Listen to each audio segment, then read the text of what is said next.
Eu imagino que quando você tenha recebido o convite, primeiro bate uma grande alegria do tipo, caramba, fazer a história do Ney, que demais.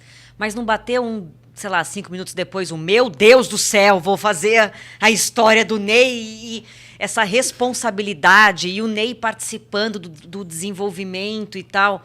Você não ficou um pouco ansioso? Como é que foi? Bom, eu queria primeiro dizer que o contexto era pandemia, tá? Então você imagina. Nossa. Segundo ano eu estava isolado, ainda não existia vacina nem nada. Então quando eu recebi esse telefonema, pra mim foi um lugar assim, eu vou povoar essa minha casa de Ney, Mato Grosso. Eu vou a partir mergulhar do nisso. mergulhar nisso. E eu sou muito, como vocês falaram assim, do caos, eu sou muito da energia do caos. Inclusive eu incentivo o caos, porque eu acho que se você alimenta o caos, você passa a organizar o caos, tá tudo ali. É uma questão só de você moldar. Então a minha casa virou assim, timeline, né? Linha do tempo do Ney Mato Grosso, músicas pra lá, músicas pra cá. Então, assim, eu conhecia o artista Ney Mato Grosso, não conhecia tanto a história dele, mas me bateu algo bom, tá? Eu não fiquei com medo, eu só pensei assim, esse artista já dialogou muito comigo, em algum lugar, em algum íntimo. As coisas que eu sei da vida dele tem muito a ver com coisas que eu venho trabalhando no cinema. Por exemplo, ou mesmo nas séries, como Boca a Boca na Netflix. Nossa, que também foi bizarro. Saiu bem na pandemia. Exato. Trazia um negócio que era transmitido pelo beijo. Exato. E falava sobre pulsão de corpo, sobre possibilidade de afeto, sobre mães e filhos. E aí, quando eu comecei a ver a história do Ney, eu falava, gente, ele quase personifica temas que eu já venho tentando descobrir, pensar, conversar. Quando eu faço cinema, sério, eu quero conversar com a galera, né? É bem isso. Então eu fiquei meio num lugar familiar, engraçado. Era a história dele, era uma responsabilidade, mas parecia que eu tinha vivido algumas coisas que ele viveu. Eu sabia do que ele estava falando em outras épocas, então eu senti que esse filme teria um rasgo temporal. Que por mais que a gente contasse a história de um artista que viveu em determinada época, a gente ia conseguir ver a nossa época.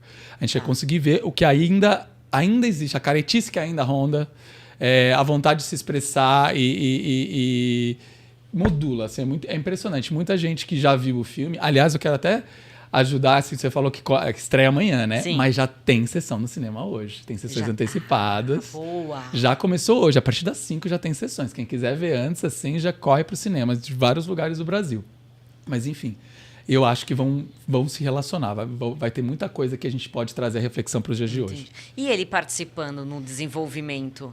Como foi ver ele revisitando a própria história? Ai, foi maravilhoso. Ele, assim, com toda a humildade que ele tem, generosidade que ele tem, os olhos dele brilham quando fala da história dele. E isso é tão bonito.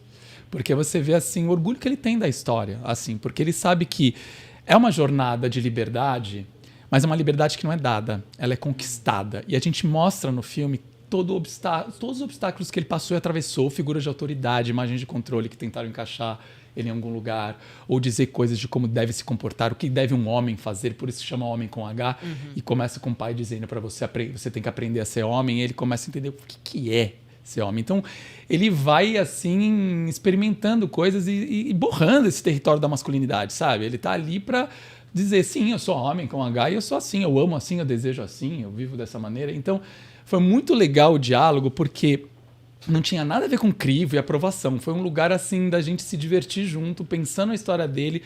Ele trazia detalhes, ele trazia textura pro roteiro. Ele me contava coisas do tipo assim, sei lá, tava lá no roteiro, Ney criança corre pela mata. E ele, quando ele lia isso no roteiro, ele dizia, não, mas espera aí, eu não corria. Eu ia muito devagar, eu olhava cada folhinha. Então isso só me ajudava a compor o sentimento da cena. Aí, quando eu percebi que existiam algumas lacunas de memória, ele é muito preciso, tá? Ele lembra de tudo. Mas quando eu percebia que alguma coisa ali eu tinha que preencher, era bonito, porque eu trabalhava nesse lugar do universo, assim, sabe? Do tipo, vamos colocar dessa forma. E ele foi sempre muito aberto, assim, a contar. O importante era o sentimento de cada cena, e não exatamente o detalhe do que foi dito ou o que foi feito. Então ele se abriu para isso.